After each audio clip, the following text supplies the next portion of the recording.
Hacemos Silenciamos los micrófonos. Silenciamos. Cerramos los micrófonos, dale. A ver, ¿dónde está? Bueno, comenzamos nuevamente, volvemos y hoy nos toca hacer un cierre del sexto capítulo. 6 de 6. O sea, la sexta Mishnah del capítulo 6. Esta es una de las Mishnayot del Pirkei Avot, la más larga, podríamos decir, creo que es la más larga de todo el libro.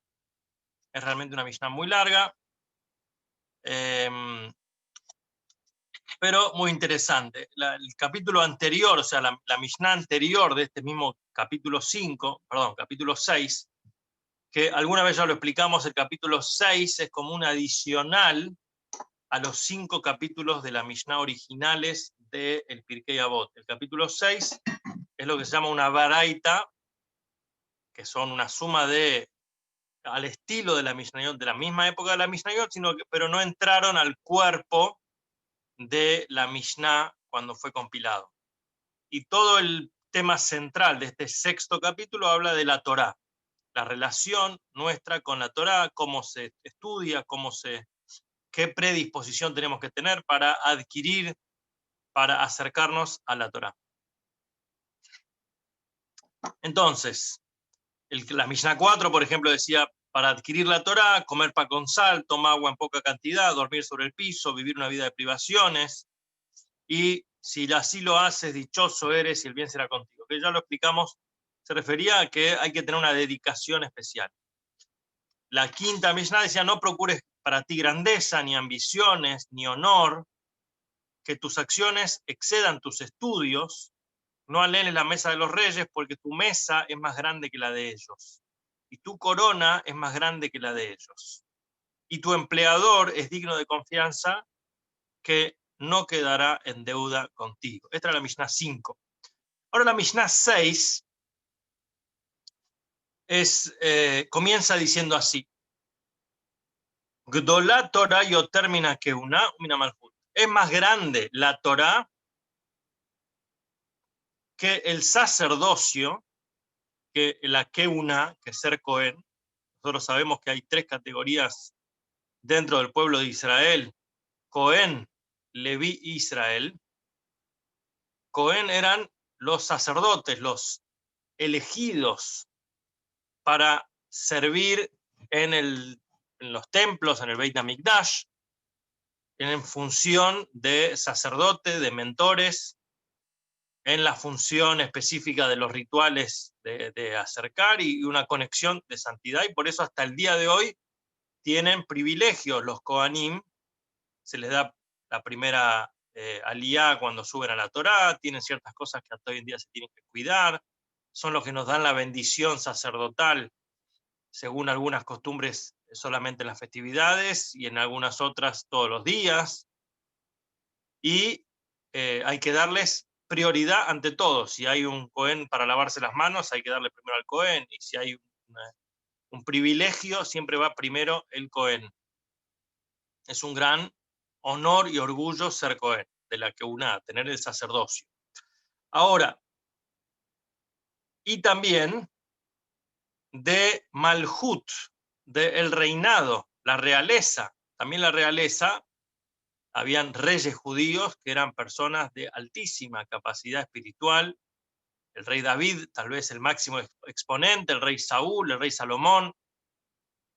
Y muchas veces el reinado se transmitía por linaje, por estirpe de reyes, se transmitía de padre a hijo ser un rey, y obviamente que pertenecer a la realeza era de suma importancia y de sumo honor y respeto. Entonces, acá la Mishnah viene y nos rompe un poco la hegemonía, los esquemas de lo que es la jerarquía real para la Torá y para el pueblo judío, que dice, normalmente uno diría, el que está más alto en la pirámide social es el rey, el que está más alto en la pirámide espiritual es el Cohen. Pero acá nos dice el estudiante, el aprendiz, el sabio, el maestro, es el que está por encima de todos en la jerarquía. Tu corona es más grande que la de ellos, tu mesa es más grande que la de ellos. Entonces claramente nos da un mensaje ya inicial esta Mishnah en dónde enfocar el objetivo. ¿Cuáles son nuestras prioridades en la búsqueda que uno tiene? A veces uno puede anhelar o envidiar honores, respeto, estirpe, snob, como se dice, o altos rangos sociales, que el rey es el máximo, y acá nos dice el estudio ante todo. El aprendizaje es lo máximo, la Torá, y la Torá, como sabemos, no es solamente una cuestión intelectual, y esto es algo que siempre aclaramos, no se trata solamente de ser un intelectual. Ser sabio no es solamente ser inteligente o saber resolver problemas matemáticos o saber mucho de física o de cualquier otra área. Torá es una vivencia que empapa y que tiene que ver con humildad y que tiene que ver con entrega y que tiene que ver con observación, principalmente observación de la vida, aprender las enseñanzas de la vida, que eso es Torá. Torá viene de la palabra moré. Moré es saber escuchar al maestro, que es la vida. Y la Torá es un libro, es una gran cantidad de libros, pero es una fuente de, es como decir, cuando uno ve una obra, o cuando uno quiere ver una construcción, y quiere saber dónde están los caños, o dónde está la parte eléctrica, va a los planos. Uno tiene que ir a los planos de la construcción para saber qué está detrás de esa maquinaria. Y también la Torá es los planos de la creación. Son como los planos maestros, los planos arquitectónicos de todo lo que ha sido creado. Entonces, uno dice, ¿cómo me veo reflejado en lo que me pasa en el día a día o en la naturaleza o en la moral o en el cómo actuar? Entonces, mirá la Torá y verte reflejado. Por eso la Torá es algo vivo y dinámico, y es sorprendente que tiene esa vigencia tantos miles de años después, que uno estudia la Perashá de la semana y estudia del Galut, del exilio de los hermanos en Egipto, y dice, yo me veo reflejado, porque también estamos confinados, también estamos en una época tal vez de oscuridad, una época de confusión. ¿Cómo salimos adelante? ¿Cómo nos liberamos de aquellas restricciones impuestas, propias, personales, ajenas, etcétera? Entonces, salir de Egipto es una tarea que demanda esfuerzo todos los días. Vamos entonces a la Mishnah. Sigue diciendo, la Torá es más grande que el sacerdocio o la realeza, porque la realeza es adquirida junto con 30 distinciones. O sea, para ser rey necesitabas 30 distinciones, y acá hay un poquito de diferente interpretación sobre qué se refiere esto. O sea, algunas restricciones, y acá hay algo importante sobre lo que era el protocolo monárquico judío. Maimónides lo trae en su libro de leyes, Eliada Hazaká, y un rey tenía ciertas conductas que eran únicas del rey, y que cualquier acto de insolencia era penado con la muerte, era pasible de pena de muerte porque se consideraba una insubordinación. El rey no podía, tenía algunos protocolos de la realeza, que no podía comportarse como el resto de la plebe o el resto de los mortales. Era una distancia que tenía que mantener, una distancia social justamente. Entonces, algunas restricciones: estaba prohibido que cualquier civil, que cualquier ciudadano monte el caballo que el rey montaba, que cualquier civil, cualquier ciudadano se siente en el trono real, que use su pedestal, que use su corona, que use su vara.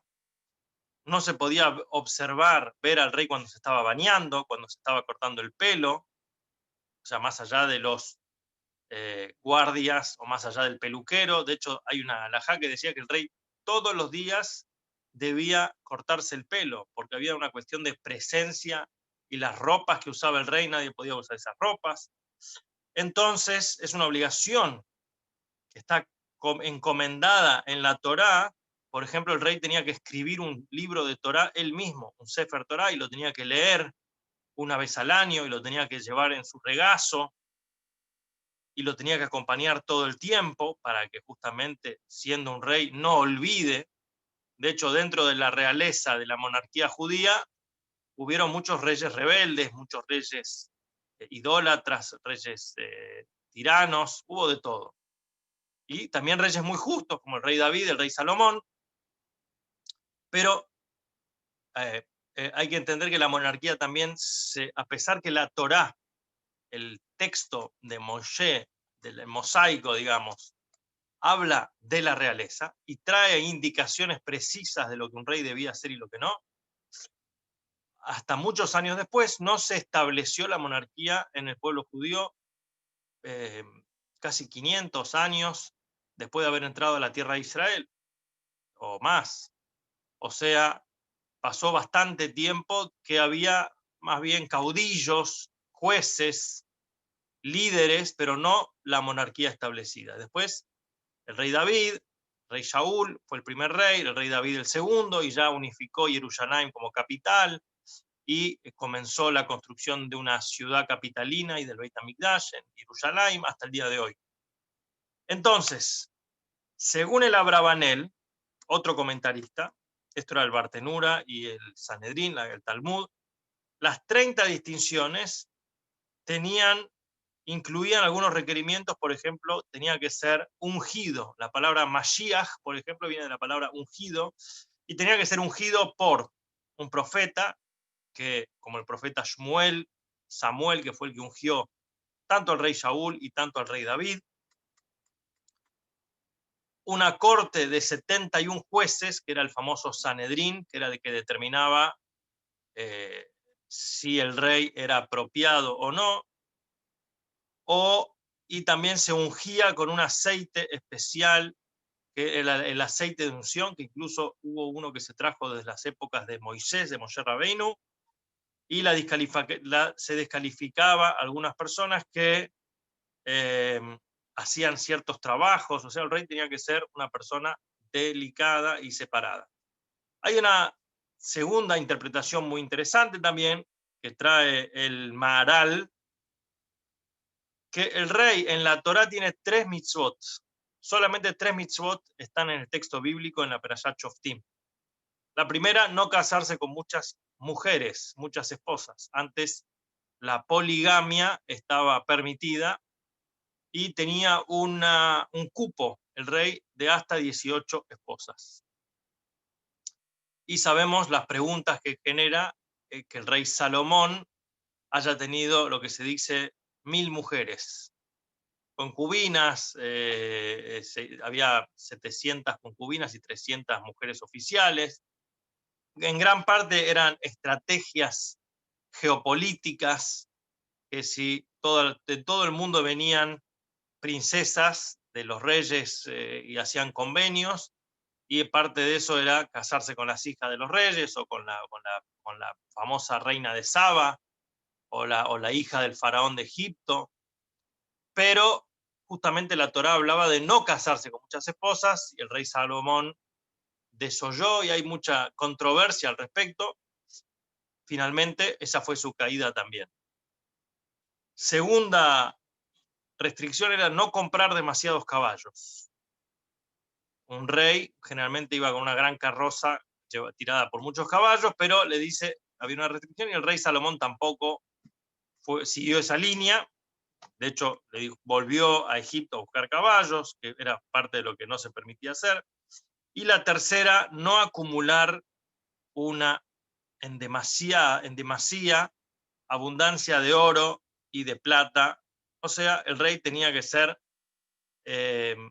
equilibrado y no tenía necesidad de acumular, más allá de que cobraba impuestos y formaba un gobierno justamente pensando pro la gente, porque cuando estaba unificada las leyes, el ejército, etcétera, era favorable, porque a veces Antes una guerra era hasta que se organizaban los diferentes caudillos, los diferentes pueblos, las diferentes tribus, podía ser devastador. En cambio, al tener un ejército unificado, un rey unificado, etcétera, era más poderoso, unía a la unión hacia la fuerza. Pero el tercer punto era no acumular demasiado dinero. Entonces, según estas 3 mitzvot, el rey tenía 30 distinciones, 10 distinciones para cada una de estas mitzvot.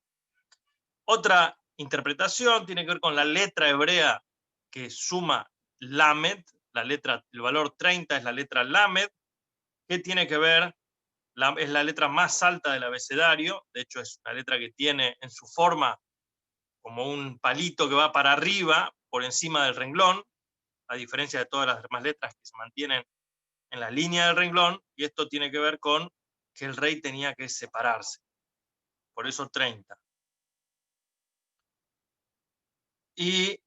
Pero al mismo tiempo, dentro de la palabra melech, que tiene una mem, una haf, la letra lamed está en el medio, quiere decir, tenía que mantenerse separados, pero entre la gente y bien rodeado de los dos lados. O sea que el rey tampoco podía ser un tirano o hacer lo que se le plazca. Justamente tenía que ver con esa elección de elegir un rey que los represente a todos. Bueno, el siguiente caso que dice, sigue diciendo la Mishnah, un sacerdote tiene 24 distinciones. Ser Cohen tiene 24 distinciones. Y esto es lo que se llaman Hafdalet, las 24 Matnot que una, privilegios de los Kohanim.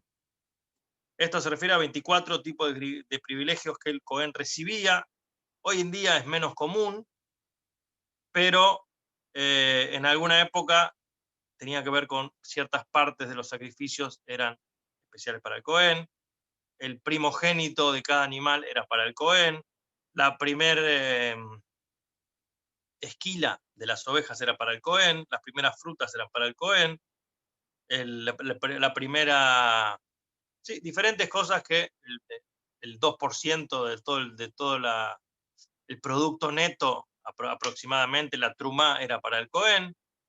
Siempre recibía primero y después se distribuía entre la gente. Entonces, algunos también lo traen, otra opinión trae que en realidad 24 se refería a 24 prerequisitos, por ejemplo, pureza, santidad, vestimenta distinguida, cómo se tenía que cortar el pelo de una manera prolija, pureza ritual, restricciones en ciertas cosas y falta de defectos físicos que eran requisitos. Pero acá lo estamos viendo no tanto como requisitos, en esa opinión, sino como distinciones. Y ahora vamos a la parte que tiene que ver con nosotros, digamos, con lo que avanza la Mishnah diciendo, compara al reinado que tiene 30 distinciones, el sacerdote que tiene 24, más para que uno adquiera Torá, debe tener las 48 cualidades siguientes. No 24, no 30, sino 48 cualidades. Tiene uno que tener para ser digno de ser llamado una persona que recibe la Torá o que adquiere la Torá. Y ahora vamos a escarbar un poquito en eso. Algo siguiente, algo interesante, un punto de vista más profundo sobre esto nos quiere decir también que cuando uno estudia Torá, también tiene privilegios de realeza y privilegios de sacerdocio. ¿Y esto qué quiere decir? Cuando uno estudia Torá, por un lado, una persona que se destaca en el estudio de Torá era elegido por la gente para liderar. Eso es la realeza. Y también era destacado como una persona santa, como una persona espiritual. Y esto es la comparación con el máximo exponente de la santidad, que es el Cohen. Entonces, dentro del estudio de la Torá, adquirías también realeza y sacerdocio. Pero esta Mishnah nos está advirtiendo y nos dice que el alumno, que el aprendiz, no se deje llevar solamente con el anhelo de crecer como rey o como sacerdote, inclusive que no son literalmente, pero espiritualmente, sino que lo haga para adquirir la Torá. Los 48 que serían acá requisitos para adquirir la Torá. Entonces, de hecho, esto lo dice el Sfat Emet. Hay otra explicación que dice, del Maharal de Praga, dice 48 son las cualidades.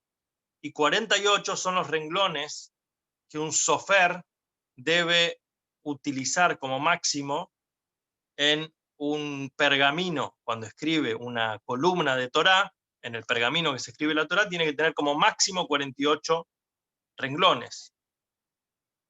O sea, este es el máximo de requisitos que entran en una columna del pergamino de la Torá. Otra interpretación trae, dice, la palabra 48 en hebreo es memhet. Y si uno lo lee, es moaj. Moaj quiere decir cerebro, quiere decir intelecto. Entonces dice, ¿cómo uno adquiere la sabiduría, el intelecto que está en la Torá? A través de estas 48. Ahora uno va a decir, si no adquiero las 48, quedo afuera. Puede ser que no logra captar el 100% de la Torá, pero no quiere decir que uno no debe intentarlo o no debe tener la intención de tener las 48 paso a paso. Algo interesante también que trae el Maharal de Praga, que dice, en el templo de Jerusalén habían objetos sagrados. Los objetos sagrados principales que habían dentro del recinto más puro, más sagrado que había en el Beit HaMikdash, habían el altar interior, que era un altar donde se ofrecía el incienso por el Cohen justamente. Había una mesa donde habían los 12 panes, que representaba la abundancia, la opulencia, la economía, y esto representa al reinado.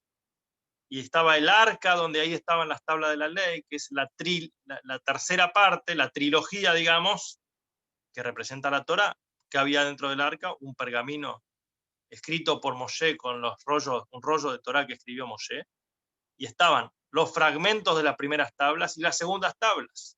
La Torá, cada uno tiene una corona. Ahora, la circunferencia, digamos, en realidad era un cuadrado del altar interior, era de un puño por un puño. Si uno suma los 4 lados, son 6, perdón, un codo, que un codo estaba compuesto por 6 puños. 6 por 4, 24. ¿Cuántos requisitos necesitaba el Cohen? 24 requisitos. La mesa era de un codo y medio de alto por 2 codos de largo y un codo de ancho. La circunferencia más corta, quiere decir su alto y ancho, es 5 codos, la suma. Esto quiere decir 30 tefajim, 30 puños, que son las 30 distinciones de la realeza. Y el arca sagrada donde estaban guardadas las tablas de la ley era de 2 codos y medio de largo por 1 codo y medio de ancho y 1 codo y medio de alto. La circunferencia más corta era 8 codos, 8 por 6, 48, correspondiendo a las 48 cualidades que se adquieren en la Torá. Entonces, es una memotécnica, digamos, y también no hay casualidades, digamos, sino que es una causalidad que se daba en particular con la representación de estos 3 objetos tan importantes que habían en el Beit HaMikdash. Bien, vamos entonces con las 48 cualidades. Bueno, dice así: adquirir y dominar la Torá requiere 48 cualidades. Ellas son: estudio constante, escuchar con toda atención, verbalizar lo que se aprende. El tercer punto es verbalizar. Entonces vamos a ver un poquito. Talmud quiere decir a constante estudio y revisión. La calidad se menciona primero ya que antes que el alumno case, o sea, agarre algo de lo que está estudiando, tiene que continuar repasándolo, no sirve con estudiarlo una sola vez, sino que tiene que repasar. Por eso nosotros decimos, el Talmud es como un océano, que es infinito y no tiene límite a la cantidad de que uno puede estudiar y volver a profundizar cada vez más y cada vez más profundo. Oído atento se refiere a escuchar al oído, shmiat haozen, escuchar al oído. Uno tiene que siempre prestar el oído, como se dice.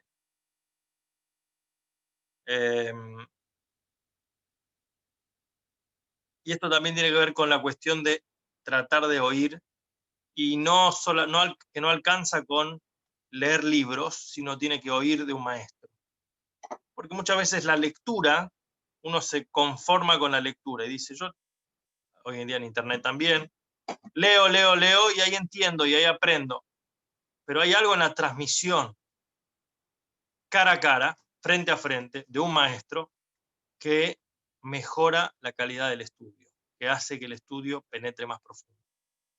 Dentro de la pedagogía, digamos, se habla de las diferentes maneras que uno aprende. Hay una parte cuando uno lee, hay una parte visual, hay una parte incluso que tiene que ver con la dinámica lúdica, cuando uno hace un juego, cuando le hacen ejercitar otro tipo de aprendizaje, y la parte de auditiva. Hay diferentes maneras de aprender, por eso cuando uno hace una clase completa o un curso, trata de traer no sé, una imagen de un PowerPoint y también un gráfico y palabras y lo escrito y una frase que resume, porque el cerebro entiende de diferentes maneras. Entonces, esto se refiere en general también a ser un buen, escuchar con atención, ser un buen oyente. Tercer punto, y acá habla de verbalizar lo que se aprende. Y esto es algo muy importante. La Kabbalah habla mucho sobre esto, de que hasta que uno no verbaliza una idea, la idea no se afianza, incluso que uno medita profundamente e intelectualmente sobre la idea.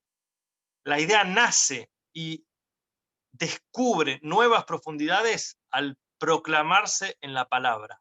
La palabra tiene una capacidad extraordinaria de producir una idea superior a la que podía haber imaginado. Esto, justo el mensaje que mandé víspera de Shabbat, era la capacidad que tiene la palabra de descubrir pensamientos que ni siquiera uno los había imaginado. Y esto es justamente porque el habla tiene que ver con la esencia de la persona.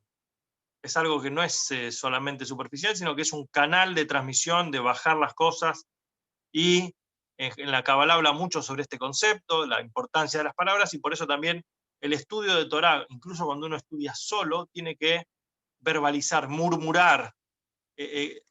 Hay una famosa alajá que dice, si uno estudia Torah pero con la boca cerrada, leyendo, como cuando uno lee un libro o un diario, no sale con la mitzvah de Torah, porque hay una parte de acción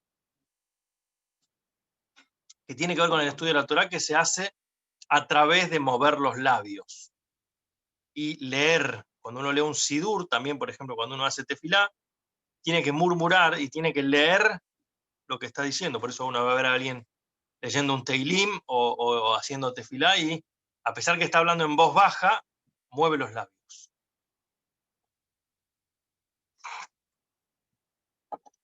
Bien, también a modo de recordación, etcétera. O sea, que uno recuerda mejor las cosas cuando las baja físicamente al mundo y no quedan solamente en su pensamiento.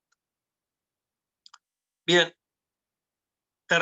cuarto punto, Bebinat Alev, tener un corazón que entienda, un corazón con entendimiento. Sí, y esto tiene que ver con ser devoto en su corazón y su mente a los estudios y entenderlo bien en su corazón, quiere decir entenderlo para uno mismo, y no solamente leer el texto y decir, lo entendí, pero no para mí, tiene que llevarlo al corazón. Y tiene que ver con entenderlo profundamente, según otra explicación también. si uno aplica el corazón para entender, va a reubicarse, como dice el Menam Loes, en el lugar como si hubiera recibido la Torá. Bien. Vamos entonces, quinto punto, sobrecogimiento. Sería respeto, temor. La siguiente, 6, temor. Be'eimá u beirá, con sobrecogimiento y temor. Uno adquiere esta capacidad de temor al cielo, lo que se llama Irat Shamayim, o reverencia al cielo, respeto al cielo, a través de contemplar la grandeza. Cuando uno toma noción de la grandeza divina, o sea, el hecho de temer a Dios no es un hecho de miedo al castigo, miedo a la pena, no es miedo al error, no es terror, uno no tiene terror porque lo van a castigar, sino que es una cuestión de sobrecogimiento ante la grandeza. Cuando uno está frente a algo inmenso, le genera un impacto interior de sentirse humilde, de sentirse ínfimo, eso le genera un tremendo temor. Entonces, cuando uno observa la insignificancia del hombre y la grandeza divina, le genera ese temor. Y esto es un fundamento en el requisito de acercarse a la Torá y a la grandeza divina. Y hay acá dos expresiones. Uno dice, el temor se refiere al cielo y el miedo se refiere a su maestro, o reverencia para el maestro. O sea, tanto a Dios y tanto a la persona que le enseña, también ser respetuoso, ser humilde. La siguiente, justamente el siguiente 7, es humildad. El séptimo requisito es la humildad, y es tal vez uno de los más significativos específicamente para adquirir la Torá. Justamente nosotros vemos quién fue el máximo exponente de la Torá, Moshe Rabbeinu, Moisés. ¿Y cuál fue la máxima virtud de Moshe, tal cual lo define la Torá? Y el hombre Moshe era el hombre más humilde de toda la tierra. Humildad es el requisito número 1. En el 7 en el orden, pero vamos a decir primordial en característica necesaria. A través del estudio de la Torá uno se une con Dios, con la sabiduría divina, y por lo tanto con Dios mismo. Y entonces, este es el hecho primario necesario en el logro de estudiar Torá, que es unirse, fusionarse con una mente divina, con un conocimiento divino. Por ahí entonces la importancia de la humildad. Si uno no se permite trascender su propio ego, se mantiene limitado en su finitud y es incapaz de unirse verdaderamente con el infinito. Entonces, humildad es un séptimo requisito. Octavo requisito, felicidad, alegría. Simjá, besimjá, con alegría. Cuando uno está bajoneado y preocupado, dice el Midrash David, el Midrash, eso genera oscurecimiento, opacidad, opaca la mente del alumno y la percepción. Hay que tener alegría, abre los grifos de la atención, abre los grifos del pensamiento. Como dice el Talmud, la presencia divina no puede reposar en una persona a menos que está experimentando alegría de mitzvah. La vacía frivolidad no conduce al estudio, así también está traído en el Talmud. Cuando una persona es alegre, está funcionando plenamente con todas sus facultades. Cuando uno está en modo nostálgico, modo depresivo, claramente está vetado, está incapaz de poder absorber al 100% y estar al máximo de su capacidad. Por eso dice, alegría es un reflejo también, porque la alegría es, al fin y al cabo, un espejo de lo que la persona agradece, representa, puede conectarse, y la humildad y la alegría es fundamental para ser un buen receptor, tener una antena sin interferencias hacia la conexión con lo divino. Siguiente caso, 9º requisito, pureza. Pureza, Tahará. Porque la santidad de la Torá no puede reposar en un lugar impuro, y esto habla de ser cuidadoso, ser puro, ser constante, digamos, en ese punto. Siguiente, 10. El caso 10 es Shimush Hajamim, servir a los sabios. La traducción acá sería ministerio a los sabios, el Talmud, y esto es algo muy interesante cuando uno estudia el Talmud, ve que todos los alumnos, todos los grandes líderes, todos los grandes maestros del judaísmo fueron primero ayudantes de los maestros. Y el respeto y la reverencia le duraba toda la vida hacia su maestro. Y ellos decían, prefiero estar llevándole los cacharros, llevándole los baldes de agua, cargando los bultos de mi maestro, que cualquier otra posición o que cualquier otra privilegio académico, y así aprendían. Estaban pegados a sus maestros, y no habla solamente en la casa de estudio o en la universidad, o sea, en la parte de aprender, sino que todo el tiempo servirlos literalmente. ¿Qué necesitas? ¿Cómo te puedo ayudar? El Talmud dice que incluso el shimush es más grande que el estudio. El servicio es más grande que el estudio mismo. Y así vemos, por ejemplo, Eliyá, un profeta Eliyá que era el discípulo de Eliyahu, del profeta Elías. Y Eliyá, incluso la historia familiar de él es que venía de una familia rica y que era un hombre con influencias y todo, y dejó todo, absolutamente todo, y se fue detrás de su maestro para servirlo de asistente en cualquier necesidad. Y le servía el agua, y no alguien que aprendía, sino que era el servidor. Atender al maestro permite al estudiante observar no solamente y no aprender la metodología intelectual de su maestro, sino que empaparse de todas las actividades y aprender de la conducta del maestro. Y justamente el Talmud abunda en ejemplos de maestros que historias personales. Yo una vez lo vi haciendo a mi maestro así.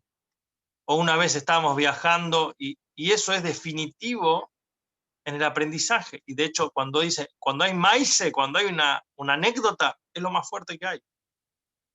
Y citan, yo una vez vi a mi maestro hacer esto y lo otro, y lo atesoraban, estas experiencias, todo lo que veían y escuchaban de sus maestros, inclusive cuestiones menores o mundanas, y eran grandes aprendizajes de vida. De un punto de vista espiritual, a través de atender al maestro, el estudiante recibe, obviamente que también aprende y recibe de él cuestiones que a veces no las podría llegar a adquirir si solamente era un alumno vamos a decir, en la clase. Así también como y uno se empapa y uno se contagia con todas las cosas buenas, así como una llama que cuando uno se acerca al fuego, enseguida se enciende también. Cuando uno solamente estudia a su maestro, no se conecta con él de la misma manera. Así lo trae el Maral. Y bueno, esto también incluso vemos que Maimónides y otros tenían esa devoción hacia sus maestros.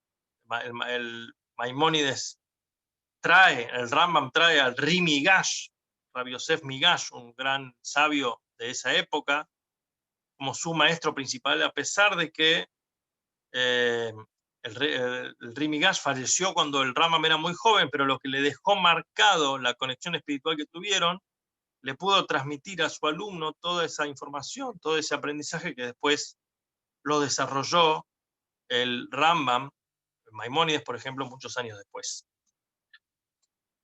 Vamos a el siguiente. Es número 11, Dibuk Haverim, tener amigos íntimos. Pegarse con los amigos. Pegarse quiere decir no pegarse golpearse, sino apegarse, conectarse, vincularse íntimamente. Y esto es algo tremendamente importante, tener amigos, tener buenos amigos. Para aprender, no estamos hablando acá solamente para consejo social. Dice, para aprender necesitas tener buenos amigos, amigos íntimos, amigos confiables. Primero que un amigo que te pueda decir la verdad. Un amigo que te pueda decir, estás equivocado, lo que estás haciendo no va, que te corrija. No hay mejor corrección que la de un amigo que te quiere, que te dice, mirá, parece que... Y en estudio esto es fundamental. Cuando uno estudia solo, uno puede imaginar todo tipo de cuestiones y todo tipo de lucubraciones. Y después, si uno lo lleva a la conversación con un amigo, se da cuenta que estuvo equivocado, que estuvo errado. Por eso, jabruta es la mejor manera de estudiar, con un compañero, con un jaber, con un amigo que te diga, vamos, vos decís así, yo digo asá, vamos limando la idea, no es solo, no es un acto en solitario. Es un elemento esencial en el estudio que incluso hoy en día está siendo objeto de análisis, ese método talmúdico de estudiar en parejas, de amigos, los beneficios que trae para el aprendizaje. Y uno puede justamente ese verdadero hecho de aprender en una atmósfera de amistad, y es superior a veces. Hay un momento para recibir del maestro, que es un momento de reverencia, pero hay un momento para pulir las ideas con un amigo y que pueda haber un intercambio franco, decir esto es así, esto es asá. Y algunos hacen el error de pensar que la Torá fue escrita solamente para cubrir las necesidades de la persona. Si este sería el caso, no sería una expresión divina, ¿sí? No solamente sería el medio a través de llegar a él. En realidad la Torá tiene que emerger de la verdad de su existencia. Y por eso, ¿cómo se emerge? La Torá por eso habla de la conexión metafórica de la Torá como la hija de Dios, como una persona que emerge de su padre. Entonces, y esto es conectarse.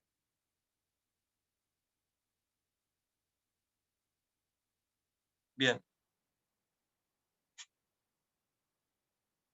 Bueno, estamos recién en la número 11. Después quedan más, nos quedan 37 cosas más, me parece, si son 48. Así que lo vamos a continuar la semana que viene, si Dios quiere, o en la próxima clase de Pirkei Avot. Hacemos parte 1 y después hacemos la segunda parte, ya que es bastante largo y muy interesante también esto del Pirkei Avot.